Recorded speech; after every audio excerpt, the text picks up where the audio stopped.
I have some great news for you. We're going to give you the Windham-Campbell Prize this year. What? Oh my goodness. Is this a real thing?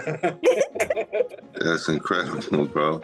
It's a prize that's meant to recognize the work that you've done to date, and it also provides you with a nice little chunk of change to support your future writing. You get $175,000. Thank you very much. Very moved and honored. Thank you so much, man. Wow. That's unbelievable and actually life-changing in these circumstances. Thank you so much. Congratulations. I really don't know what to say. That's amazing. I'm so grateful. It is so generous. It's wonderful. My name is Matilda Feishayo Ibini. Roy Williams. Sigrid Nunez. My name is Anne Enright. Anthony Vanny Capildeo. Tongo Eisen Martin. My name is Patricia J. Williams. My name is Rana Dasgupta, and I'm a recipient of the 2025 Windham-Campbell Prize for drama, for fiction, for poetry, for nonfiction. I've always needed some form of technology or adaptation to navigate the world as a disabled person. And I adopted the term bionic because I think bionic more describes the type of work I do, irrespective if I'm ever writing explicitly about disability or not, that all the stories that I will write and tell or be a part of will always be influenced and shaped by my bionic existence. And I hope my stories make people question. And if they can question, maybe they can also question what's happening inside them as well. I was introduced to theatre whilst I was at school, and I just liked getting lost in storytelling. It felt live, it felt exciting, and I just fell in love with the power of it. I'm a huge lover of sports, particularly football, which is why I often use sport as a metaphor. But also because growing up, a lot of sportsmen were my role models. They were the only role models I could see. So I thought, that's who I should aspire to. Just kind of being yourself and loving yourself and motivating yourself forward and doing what you love. However, I'm hopeless at sports. I think a good piece of theatre can always surprise you and excite you. The curtain rises and you think, wow, that just absolutely knocked my socks off. And you never know when it's going to happen. I am drawn to imagining characters who are based on ordinary people in extreme situations or crises, because I think you can learn a lot about people and the human condition in general from that kind of investigation. I like to describe my work as a kind of hybrid writing. I always use some autobiographical elements, but I also have a completely fictional story that I'm narrating. And in the end, there is much more fiction in my work than there is nonfiction. When I was a child, the fascinating thing was inventing a story, was making things up. I wanted to write stories that gave other people the kind of pleasure that reading gave me. I think every time you're writing a book, you're playing with elements of your own psyche. It must be you in some form, some shadow self or some projected self. For a writer, you move to an adjacent kind of reality. You don't move very far, but you have to move far enough to enable fiction to happen. For the first 20 years of my writing life, if I was ever asked about what it was like to be an Irish writer, I would get really kind of impatient because I was writing my way out of Ireland, not back into Ireland. Slowly that kind of gap has filled up for me, and I am so proud of the tradition of which I'm a part. It's like an arranged marriage. I was kind of obliged into writing, and that is more or less happily what I have ended up doing. I began my career as a practicing lawyer. I think my writing frequently is referred to as undefinable. And by that, some people mean you don't write like a lawyer. I was born in Boston, and the house in which I grew up was packed to the rafters with this enormous set of letters and papers and memories. My very first book was about looking at a contract that we think was the sale of my great-great-grandmother to a man who later became a judge in Tennessee. It awakened an inner imaginative universe that couldn't be confined. And so I found dreams erupting in the middle of a rational argument. I find myself still writing about law, but much more expansive, much more imaginative, much more personal. I grew up in Cambridge. It was a very medieval, sheltered academic town, which made me dream a lot about the rest of the world. Nearly all of my curiosity has been about people who are not like myself, or places that are not my own. Anybody who's interested in trying to enter the world of another person, you realize that that world is everything. You can't just access a human being because you know where they were born or what they believe. Their reality is in their body, it's in their surroundings. It's not just about the stories they tell, but it's about who they are and how they tell them. It's almost as if I'm never not writing. There's always extra activity going on somewhere in my mind. Very often I'm catching phrases from other people that have some kernel of meaning, some essence of sound, something striking or funny, some juxtaposition of ideas from which they could build their own piece of writing if they wanted. If this were a dating app, I would tell you that I was religious but not spiritual. Every morning and every evening in this chapel, people still sing Gregorian chant in the Dominican tradition. It moves quite rapidly and is very simple and beautiful. There is the idea of the cosmos dancing in harmony with all of creation. And I've truly learned from that what a practice of poetry could and should look like. I was born and raised in San Francisco to a revolutionary household. And I have the utmost confidence that after the revolution, I will be the greatest describer of birds and flowers and skies and mountain ranges. I personally cannot wait. But as long as we live in this archipelago of various genocidal operations, I cannot pick material that does not relate to survival and resistance.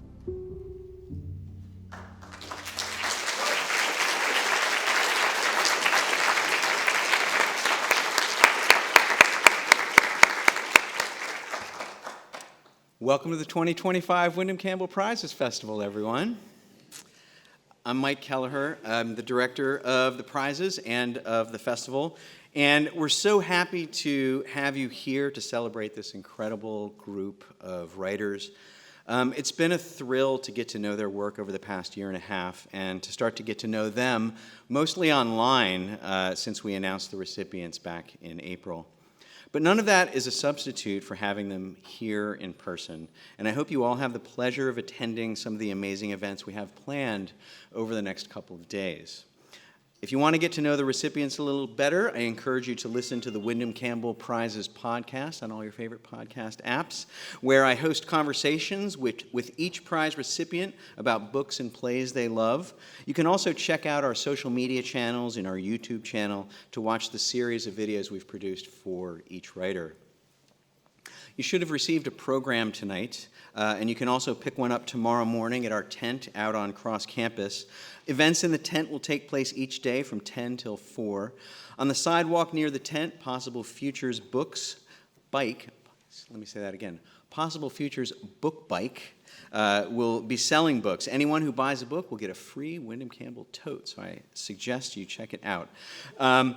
Events will also take place here in the evenings at the Yale Center for British Art in this very room, also at the Beinecke Rare Book and Manuscript Library, in the Humanities Quadrangle, and also we have an off-campus event tomorrow night at Possible Futures Bookstore, a block party with food and DJs and Tongo, Eisen Martin. So if you're in the neighborhood, I hope you get a chance to step out for that as well. When he passed away in 2010, Donald Windham left a will containing an extraordinary gift to Yale University to establish the Windham-Campbell Prizes in honor of his lifelong partner, Sandy M. Campbell. The prizes were to be made annually to writers to allow them to maintain themselves comfortably for 1 year to pursue their writing without having to be concerned about outside support. Thanks to his generosity, each year we give out 8 awards which are currently valued at $175,000 apiece. As of tonight, the prize will have been awarded to 107 writers representing more than 20 nationalities. I'm not great at math, but that adds up to like a lot of money. It really does take a village to make a festival like this happen, and I would like to take a minute to thank some of our partners and collaborators before we begin, and there's lots of them. Thank you to the staff here at the Yale Center for British Art for providing this wonderful space. Thank you to our colleagues at the Whitney Humanities Center, the Yale Peabody Museum, the Office of the President, and the Office of New Haven State Affairs. Thank you to our departmental collaborators in English, Black Studies, Theater, Dance, and Performance Studies, and Comparative Literature. Thank you to the David Geffen School of Drama, especially Ann Irby. Thank you to our media and design collaborators, Midas PR, Pentagram Design, 5 O'Clock Films, Planet Dog Productions, photographer Beowulf Sheehan, Bleecker Street Media, and our official media sponsor, WSHU Public Radio. Thank you to the Office of Institutional Equity and Accessibility, especially Jamal Thomas and Joshua Rucker, for helping to make this the most accessible festival to date. Thank you to Cooperative Arts and Humanities High School, with whom we have partnered for 13 years on the festival. Thank you to our literary collaborators, the Yale Review, who just published the annual Windham-Campbell Prizes special issue, Yale University Press, who published versions of the Windham-Campbell lectures and their Why I Write series, including last year's by Lydia Davis, which is available now at our official bookseller, Possible Futures Books. Thank you to the Yale Conferences and Events team, especially Madison Willauer. Thank you to the staff of the Beinecke Rare Book and Manuscript Library, especially to the facilities and security teams. Thank you to Priscilla Posada, our interim program manager, who's been filling in all year for our just returned program manager, Megan Eckerly. Thank you to the 60 nominators, 12 jurors, 9 members of the Selection Prize Committee, who all worked quietly, diligently, and confidentially throughout the year to select this group of Windham-Campbell Prize recipients. And thank you all, our audience, because we couldn't do it without you. Give yourselves a hand.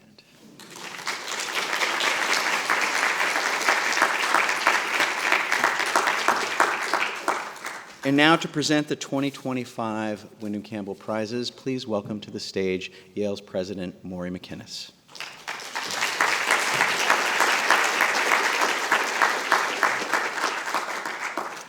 Thank you, Michael, and thank you to the Beinecke Rare Book and Manuscript Library for your ongoing stewardship of the Windham-Campbell Prizes and Literary Festival.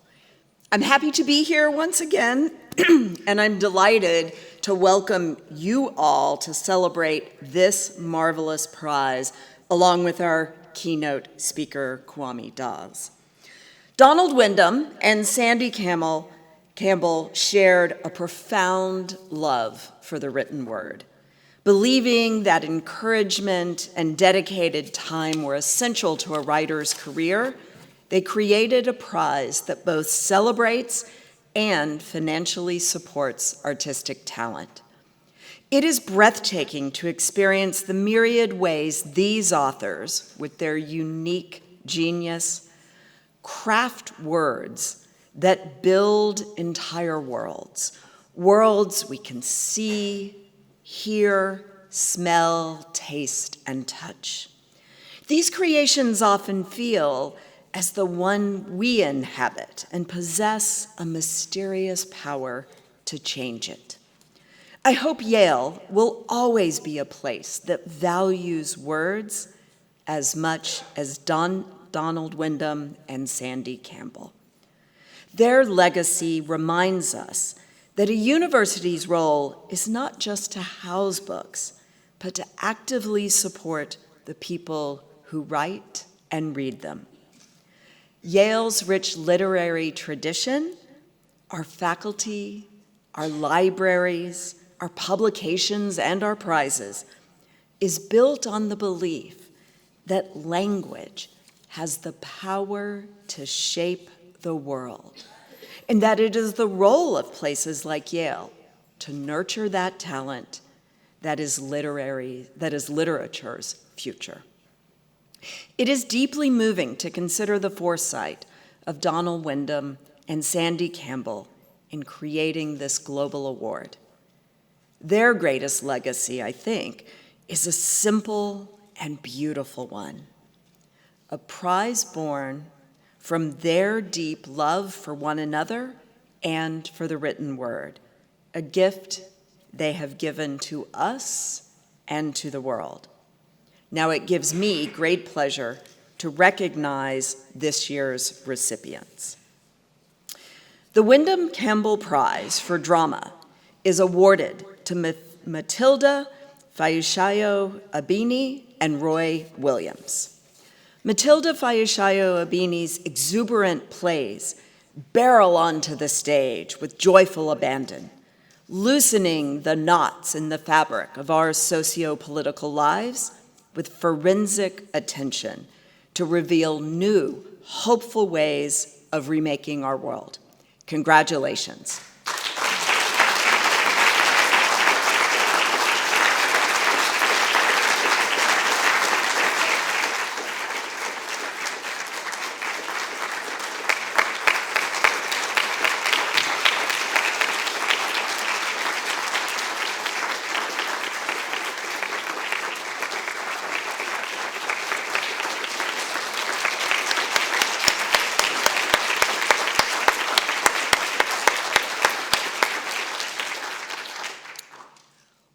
Roy Williams' nuanced, multivocal portrayals of race and class lay bare uncomfortable truths about British identity, creating an essential and complex theater of contemporary life.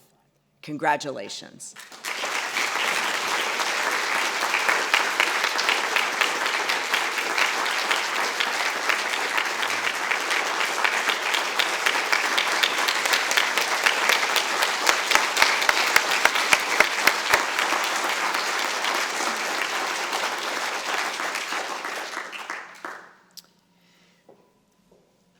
The Windham-Campbell Prize for Nonfiction is awarded to Rana Dasgupta and Patricia J. Williams.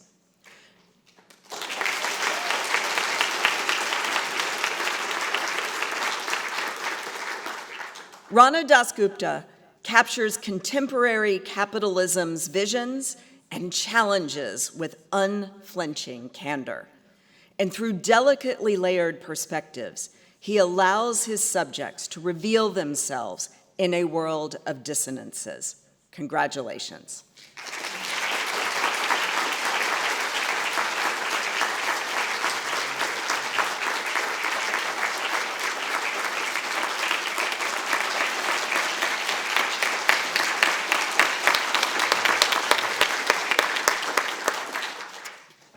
In incisive works of moral philosophy and cultural critique, Patricia J. Williams draws together history, memoir, and legal scholarship to reckon with urgent issues of our time. Congratulations.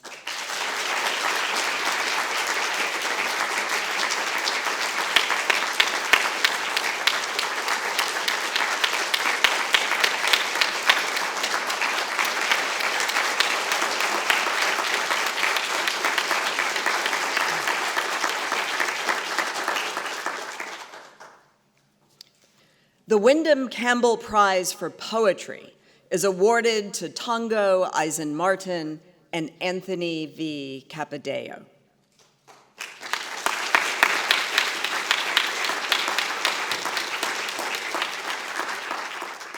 With unambiguous purpose and a distinctive voice, Tongo Eisen-Martin puts injustice, love, and intergenerational memory to work in verse that is both surreal and revolutionary. Congratulations.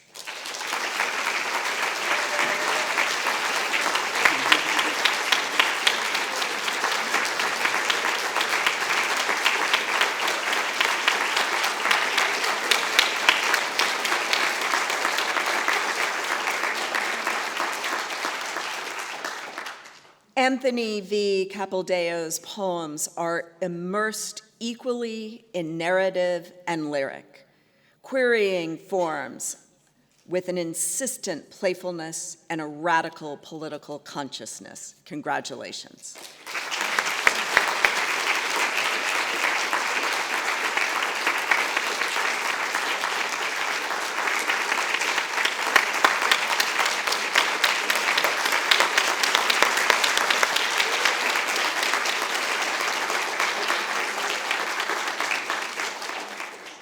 the recipients of the 2025 Windham-Campbell Prize for Poetry. The Windham-Campbell Prize for Fiction is awarded to Anne Enright and Sigrid Nunez.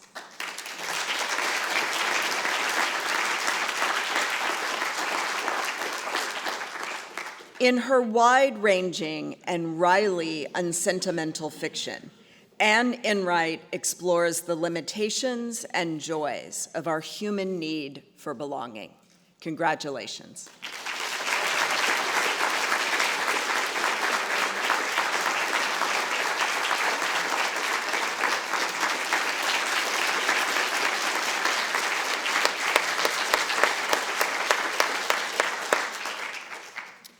With each careful, concise novel, Sigrid Nunez scrupulously dissects the ethical complications of authorship while still enacting, soulfully, quietly, paradoxically, the visceral and emotional force of character and story. Congratulations.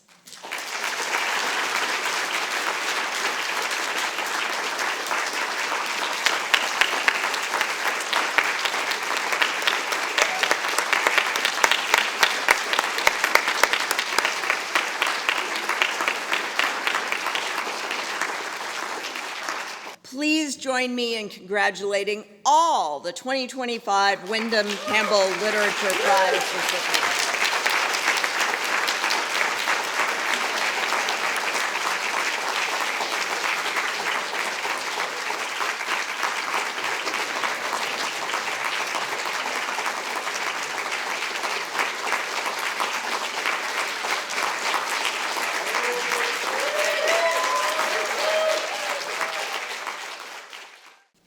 Amazing. Congratulations to all of you.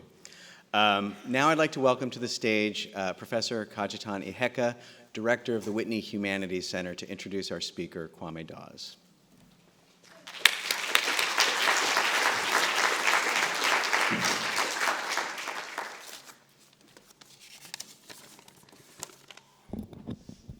Thank you, Mike. Good afternoon. And congratulations to this year's prize winners. Very stylish, too. It is wonderful to be in your company and of my colleagues, students, guests, and the great Kwame Dawes, who I'm very delighted to introduce this afternoon. Kwame Dawes is the busiest man in literature, Poet Laureate of Jamaica, Chancellor Emeritus of the Academy of American Poets, Windham-Campbell Prize winner, Emmy Award winner, extraordinary editor, Brown University professor, Ghanaian, Jamaican, and I want to add Nigerian. I hope there are no Ghanaians in the room to contest the last claim. I see Michael Moran here. But then what kind of Nigerian would I be if I don't try to claim Ghana's best? From their poets to their jollof rice. Kwame was born Nevi Dawes in Ghana to a Jamaican father and a Ghanaian mother. This would make him Ghanaian and Jamaican in the business of nationality. But the national genealogy is more complex than that. His father was born in Nigeria, so you see he's Nigerian too. Kwame spent his early years in Ghana before moving to Jamaica, where he obtained his Bachelor of Arts degree from the University of West Indies. Our distinguished lecturer would move to Canada for graduate work before arriving in the United States in 1992 to take up a professorship at the University of South Carolina. He has since taught at the University of Nebraska-Lincoln before joining Brown University last year. I recall these geographical coordinates because Kwame Dawes' transatlantic itinerary is fundamental to the form and content, to the matter and method of the 30 poetry collections and other books spanning fiction, drama, and nonfiction that he has published over the years. He is a jack of all trades and master of all. In his poetry, Kwame Dawes masterfully explores life at the iPhone of existence, foregrounding cultural entanglement and accretions of memories. As another great Jamaican poet, Lorna Goodison, describes him, and I quote, "He moves with ease and authority between multiple worlds. Everything about Kwame's art is multidimensional." Close quote. Kwame weaves beautifully the land of his birth to his paternal home of Jamaica, reminding of his readers of being bound to the land by blood. Whether it is in the collection Midlands, Impossible Flying, or the most recent Touchdown, which was longlisted for the National Book Critics Circle Award, Professor Dawes remakes the landscape. The land becomes a historical text in his work, a living history that disaggregates the violence of colonial history. Elegiac and energetic at turns, rage and release at others, Kwame Dawes plumbs language for the tone to convey the human experience as it is felt and lived from Kingston to Kenya, from Accra to Akompong Town, and from Touchdown to Soweto. Tracking his life, literary influences, and intellectual genealogies in his memoir, Professor Dawes singles out his father, he was named after Neville, for his anti-colonial commitment and his writerly sensibilities. This homage to a writerly father recalls another example from the Caribbean, that of the Trinidad-born V.S. Naipaul, who acknowledges his father's influence on his writing. A wrestling with identity and belonging links Naipaul to the son of Neville, but there's a sharp distinction that is crucial for understanding the significance of Professor Dawes' work. For while Naipaul, despite his luminous prose, depicts the Caribbean and Africa as geographies of nothingness and dismisses the people therein as those who did not create anything, Kwame Dawes goes in the other direction. His significance as a cultural producer rests in his consolidation of poetic structures of affirmation of blackness, of life. We find in his writing the realization of what his Brown University colleague Kevin Kwashe describes as black aliveness in all its complexity. The singular achievement of Kwame Dawes is his insistence on multiplying the where and when of blackness and black peoples. In this process, he has skillfully deployed the storytelling mechanisms of his African and Caribbean ecologies, of Ananse, Nani, stories of Blue Mountain, of the Cape Coast, and of Atlantic crossing and recrossing. Audible across his work are the oral cadences of his people, their accented multiplicity and word tonality. Kwame Dawes is a magnificent writer of world literature, but I cannot leave this podium without mentioning his institutional building work, which is in the spirit of the prize that has brought us together, and that is his efforts promoting African poetry. Many of us gathered here can easily name the major African novelists of the past 2 decades, but only a few will be able to recall contemporary poets from the continent.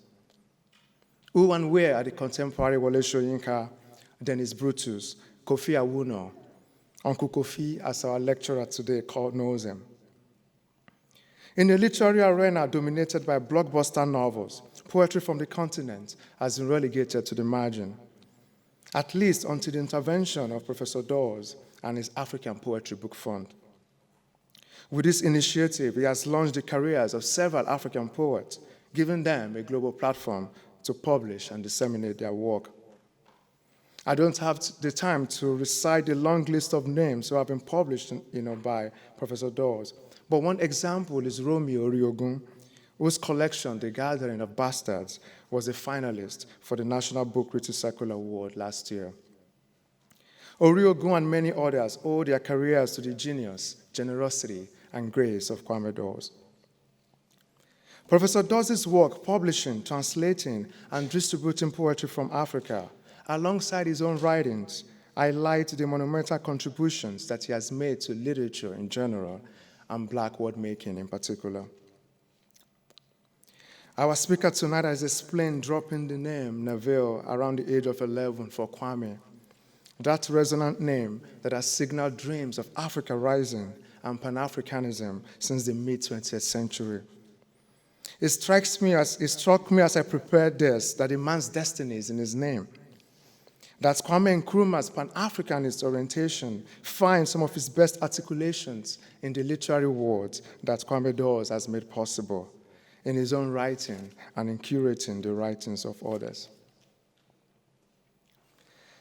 Artificial intelligence had no answer to one query that I had about a little known detail about Kwame Dawes' life, but human intelligence did.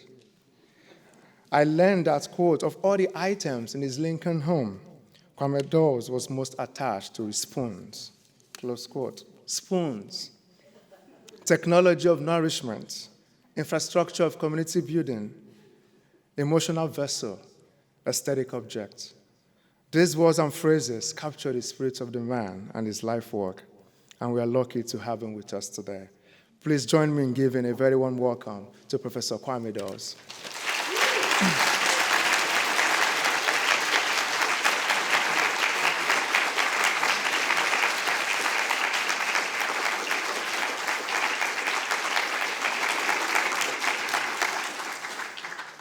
These Nigerians, man, I tell you.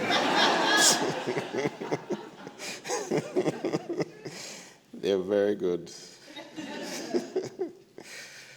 It's so good to be here. I'm very honored, and thank you so much for that wonderful introduction. And listening to these awardees, I was in your position at some point, and just the thought of your work and my hunger to look at your work. I acknowledge you, I congratulate you. I'm reading the new biography of James Baldwin, and I'm struck again and again at how much money is mentioned. Like, you know, people don't know this about writers, but we are always adding how much money can I do this with, and so on and so forth. And so this is a wonderful, wonderful thing. I want to acknowledge the entire operation of Windham-Campbell Prizes, the archive at the Beinecke Rare Books and Manuscripts Library, and of course the irrepressible Michael and his team for the fantastic work they do. I'm in conversation with a number of schoolmates of mine in the same year. We went through high school, which is in the context of the Caribbean, is 7 years together.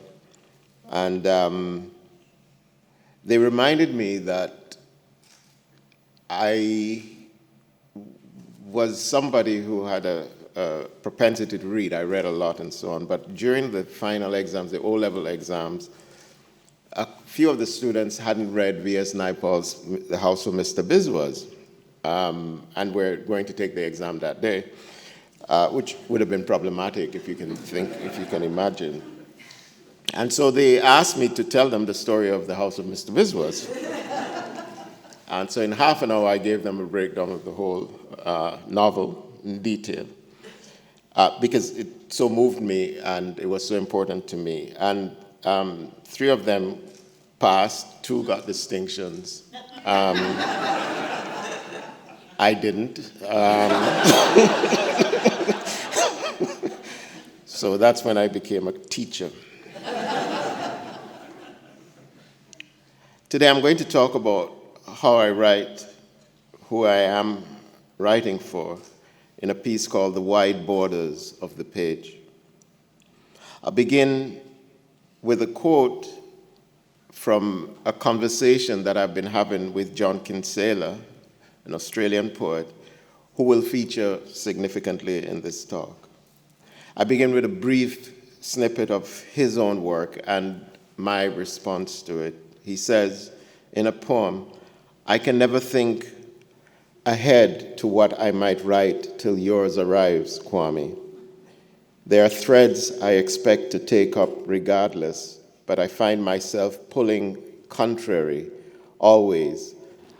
And then there's the off-page exchanges that create other portals that grow over like new skin and sap on a broken tree. These annealings that can take decades before A torn away limb is scaled off to form eye or navel on the greater body of the flooded gum. And then my response, which is a little lengthier, I'll read. I do not fear writing. I fear the eyes of the world consuming these words. I fear publishing the second exposure of the failures of heart and then the failures of language.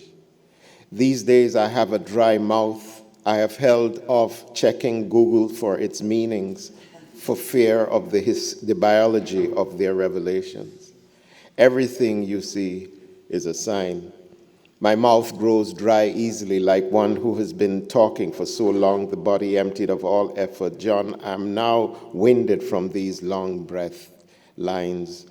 How 3/4 into things my language pauses for breath before being pushed forward 3 or 4 syllables, and every thought is stretched beyond elegance towards something that demands feeding, more images, more ideas, some long-winded revelation that crowds the room. This is a weak effort at criticism, the kind that happens when art is being made. The artist as neurotic critic with no reliable judgment over what has been wrought. I would prefer the solitary goose, remember that? The one that followed me across the neighborhood, barking into the silence of suburbia, teaching me a prairie lyric of lonesomeness, these offered in short quatrains, compact as a carefully built silo. I say prefer, but this is hardly my meaning. I trust more in what I already know. And there is a dance of assonance and gentle rhyme that suggests the artifice of meaning, something I have not effected here.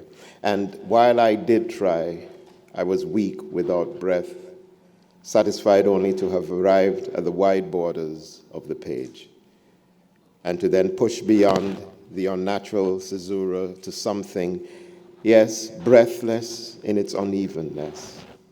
I have spent months carrying all my dreams beyond waking, and the encounter of terror with light is the haunting that overtakes my days. Why the deep anxiety, the short temper, the swirl of disquiet in my belly, the lines are too long. I imagine, or not the line, but the thing that is said long after it can be stopped, the extra yard, the extra thought. I think now in the elongation of all feeling, all thought, and like all such garments, the fabric does not return to its former beauty. Instead, everything now feels slack, the extra skin hanging, the stretch marks tattooing all surfaces. But mostly, I'm breathless, panting, longing to sit, bend my body so my head hangs low, so the dizziness will pass, so my breath will come back to me and soothe me. How and for whom are connected questions. For most of my writing life, I would have to say it's mostly for myself to discover what I think, feel, remember. Of course, I'm pleased when readers or listeners at readings say they like my work, but I've never written with any particular view of who my reader might be until quite recently, as I will shortly describe. Indeed, for much of my writing life, writing has been a matter of daily practice and the accumulation of huge quantities of poems in various states of completion. The busyness of shaping this material into books is often a much later one, and one where the internal architecture of the book is what's important. This process rarely has any sense of an imagined reader as its receiver. Writing for me has always been a kind of shelter, a place to understand myself, a place to understand the world as I see it and what I'm going through, and a place to have conversations with the literary histories that have shaped me, the social and political histories that have shaped me, my understanding of family. I find there's rarely any shortage of opportunity or prompting to write, but even so, I've invented my own exercises to ensure that I'm always writing. I've had for many years rituals of writing that have become so ordinary to me that I resist using terms that would normally be used to describe or define what I do. I've long accepted that what leads me to write is almost always some form of art, the visual arts, music, the writing of others. The journals I wrote at the beginning of my writing life confirm that this has always been a basic element in my process. In those journal entries, I wrote extensively about records I was listening to, plays I had seen or read, dance recitals I had been to, and poem collections I was consuming, novels, essays. During my most productive years as a playwright, I developed a practice that proved extremely fruitful. I had access to what was then the Creative Arts Center at the University of the West Indies. It's now called the Philip Sherlock Center. And because I had struck up a friendship with Scotty, the theater's caretaker, he allowed me into the theater whenever I wanted to get into it. The theater, when empty, was sometimes the coolest place on campus.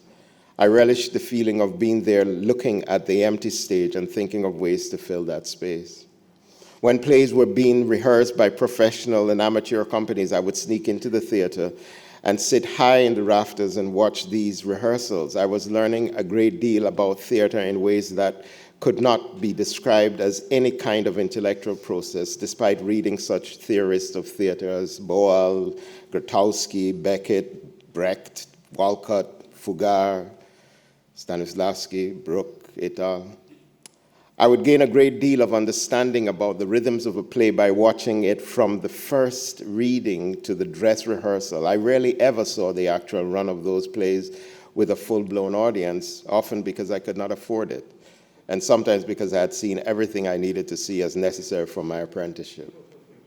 I discovered something quite important during those days. I got a visceral shock into creativity every time I walked into the set of a theater show. I would observe the set and start to write my play to fit the set, especially when the set was beautifully designed. What I was doing was working in response to form. The form was the set, and it was a vehicle into which I could create something new, but something constrained by the limitation of the space. In a review of my play, Even Unto Death, it was in about 1984-5, Harry Milner, a venerable Jamaican theater critic, ended the review by declaring, it was a balance, well, not balance, it was an uneven review, shall we say. But he ended the review by declaring that the set was the best thing in the show.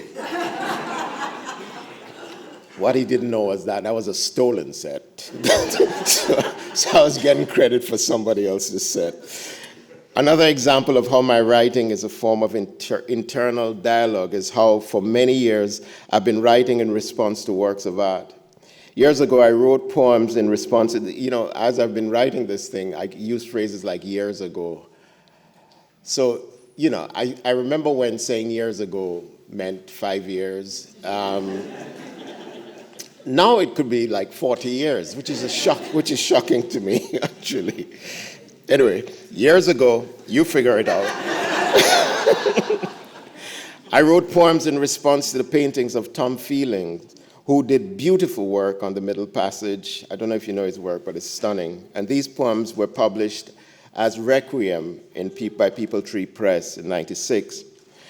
And then I began to purchase postcards that came in box sets called the Art Box, published by Faden. It includes all kinds of art with maybe 200 postcards in each box. My practice was to pick out a card and then start writing in response to it. I would be sitting at my desk working on something else, maybe marking papers, and getting tired of it, I would go to the art box, pull out a picture and think, okay, let me start a poem. And I would write a poem and put it in a folder called Art Box. Then I started to do this with books. I had maybe 30 or 40 art books, monographs on art, and just photographs of paintings. The only requirement for those books was that those books had to have a lot of white space. So then I didn't want no writing in there, like commentaries on the art and so on and so forth. And they couldn't have too much, any text. Then I would write the poems right beside the art. For over 20 years, I have ritualized this way of writing. rooting it in the compulsion to keep filling these pages with poems that are in dialogue with the art in these books. I've rarely gone further in thinking about the wider body of an artist's work or their place in art history. It's not that I don't value the intrinsic quality of their work, but its purpose for me is as a prompt to writing. It's a trigger, a prompt, a guide, a provocation, among other words, to describe a process that I regard as fluid and utilitarian and somewhat predatory, maybe a little cannibalistic, like very aggressively stealing.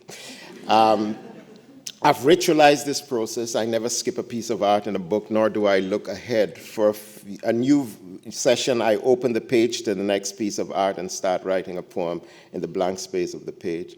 When that draft is finished, I turn to the next page, study the artwork, then close the book. Spend the rest 2 weeks, day, a week, or later that day. Then I open the page and begin to write. I guess almost 80% of the poems that I have written are ekphrastic in some ways, though they may say nothing about their inspiration.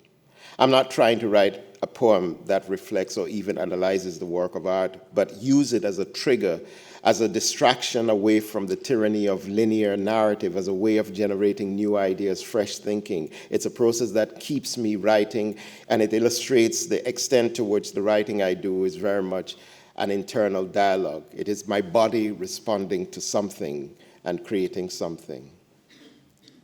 I write because I consider myself part of the tribe of poets that extends throughout time and the world, but I also consider myself a part of the tribe of my people who have fought to find ways to record our presence in the world against all odds.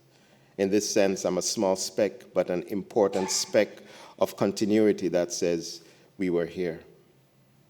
I believe I'm a chronicler of the sentiment of my time. I feel the world and I pay attention. I believe that whatever conspired to bring me here now and to take me to places where I have been also conspired to ensure that when I leave, someone will say the poet was here and the poet left a record of us being here. This is not hubris, nor self-importance. It's vocation, but it's also burden and it's desperation.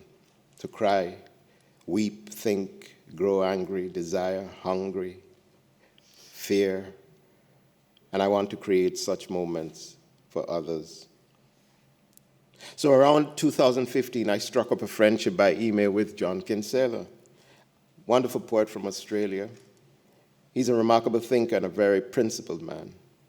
We are around the same age, and though we come from different parts of the world, we have found so many points of common ground and have at the same time learned a great deal from each other through the beauty of empathetic friendship and a love for poetry. We quickly became friends and began an exchange of poems, a regular back and forth, and we recently published our 6th book of poems together called Mortality, which came out last year. Some of the exchanges we published in 6 books we've written, the first, Speak From Here to There, came out in 2016, but some of them we kept for our own projects and for our own edification. This has become another beautiful and affirming means of generating work for me. We've met only once, and that meeting is one I don't remember.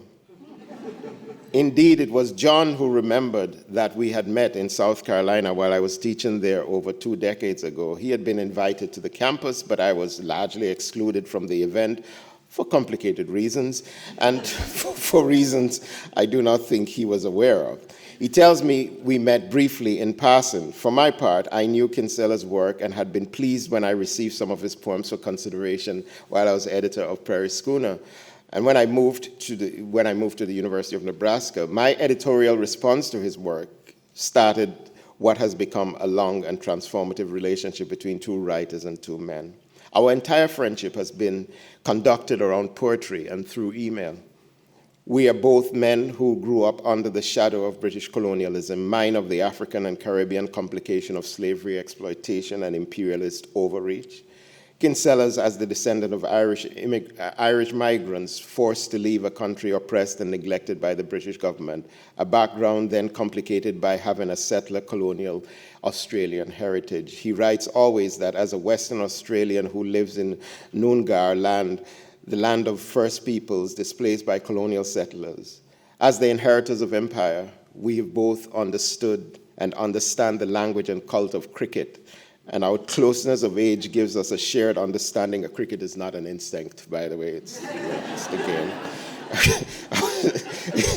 A shared understanding of many things. Our educations were similar. We've read many of the same books, have developed similar anxieties, and share the same curiosity and eagerness to understand other cultures. But he is white, and I am black, and I am a Christian churchgoer raised by Marxists, while John declares himself a vegan, anarchist, pacifist whose spirituality does not live inside any organized religion. So, at the same time, we are profoundly different. But our vision of the global dynamics of this world has allowed us to engage things with a sense of justice, of humanity, and a deep concern for the liberation of the oppressed.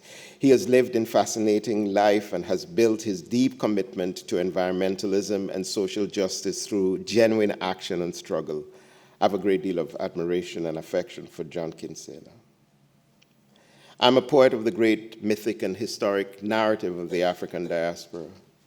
This is my personal story and my family's story, and what I consider the story of my time. I've discovered in this understanding a powerful and expansive source of legacy, inheritance, pain, beauty, joy, mystery, and understanding. This is my legacy, and at the same time, it is not my legacy. But there is this body of mine. I write this body into the world, and the world has been writing this body as well, and it is this conversation that sits at the heart of my poems. It's why I write. But what is most pertinent about the themes of this lecture is that for the first time, I'm writing poems with a known and addressed reader, and this creates fascinating tensions and discoveries. As I am his first reader, I imagine in this exchange. This is something quite new in my writing life. I have to ask myself if I have found my ideal reader, what, if any, have been the consequences for what I write. Probably only someone else can judge that, but my feeling is that we might arrive at something extremely helpful and reassuring. In many ways, the tyranny of email, its speed, its capacity to haunt and to hunt us, and the way that the internet enables our obsessions and foibles made this project possible. Yet our impulses as people of the book and of the word were shaped before the internet. We grew up with letters and with a heavy understanding of the expense of long phone calls. I suspect that when we embarked on this exchange, we were simply upgrading our technology to accommodate what was essentially a much speedier letter exchange. I know that my obsession with a certain responsiveness to emails grows out of my weighing each email in the same way that I weighed letters, when they cost something in time and effort to get to me.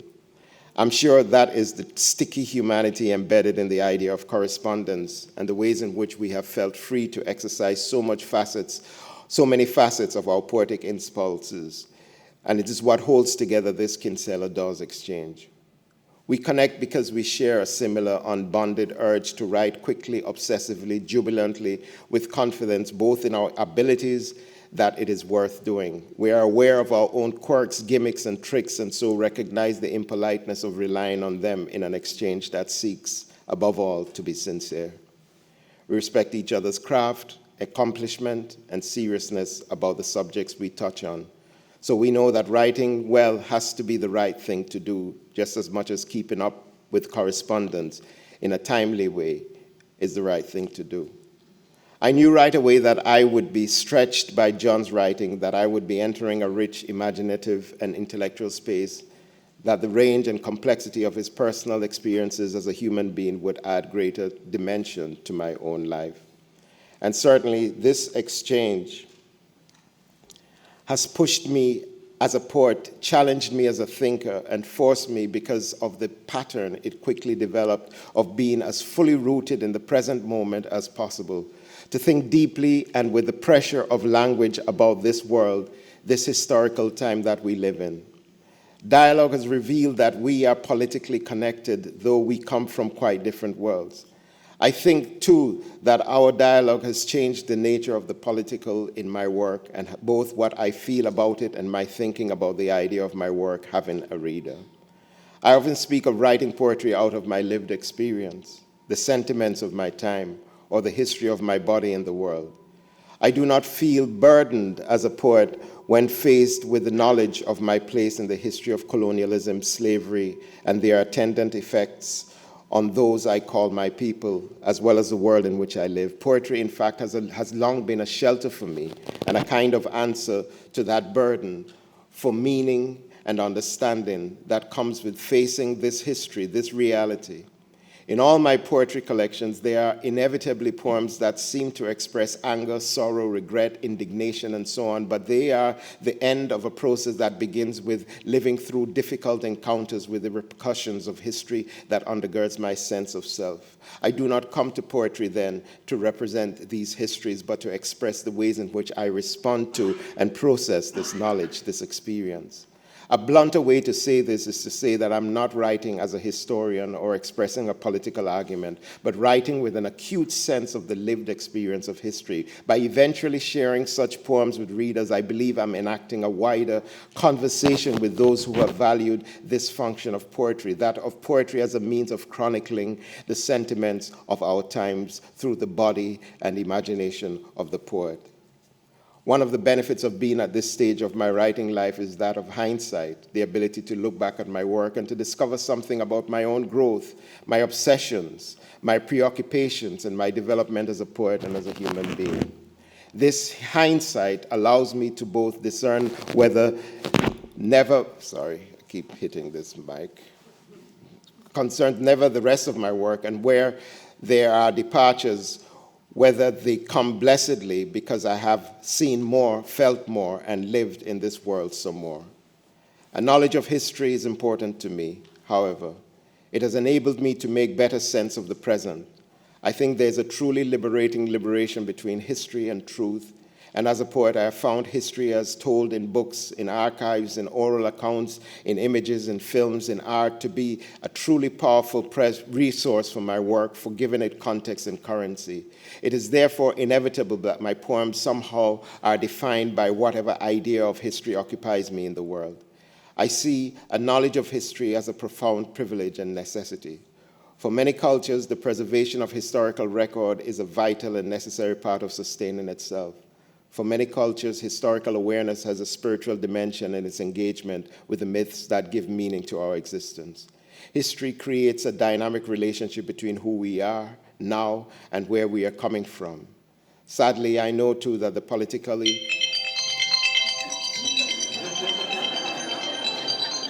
That's my 5-minute warning. I'm very organized, but I don't know how to mute that damn thing.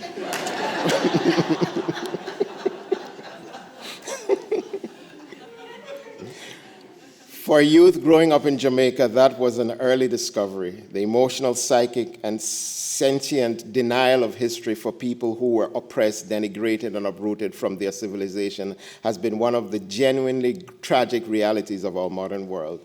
I'm not a distant observer of this fact. I live it as a black descendant of the enslaved people of the transatlantic slave trade and of European colonialism. Denying a people's memory is a weapon of power and control.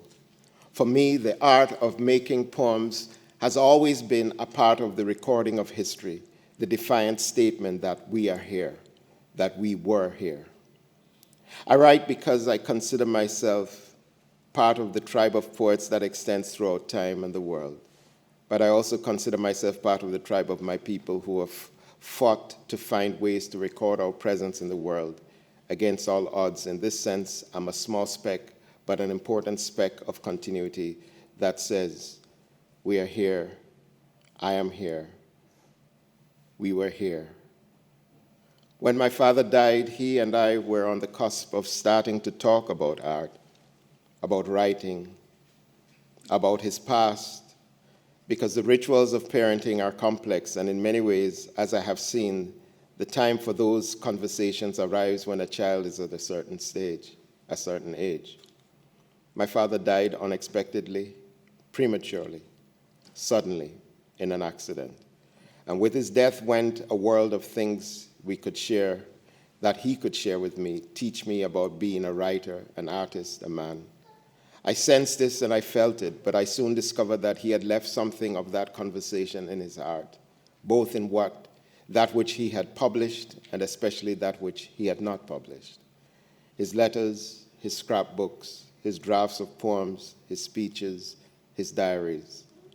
And I consumed them. I was trained by them, tutored by them. I have 3 children, and I have nieces and nephews, and maybe they will one day need this thing to see a whole life in art and to retrieve it, a flawed, complicated, honest self. And I feel that everything I write is an attempt to share the deepest self with them. It may be a fantasy, but it is startlingly true that at least it will be available. I will be available, and so I write out of a deep respect for them. That is what is at stake. I do not believe that we are all built with this need, but there are people in the world, in my family, and in my life who are, and what I leave for them may be important, urgent, and needful.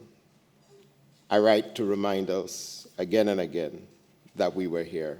I think this is the heart and power and beauty of poetry. Thank you very much.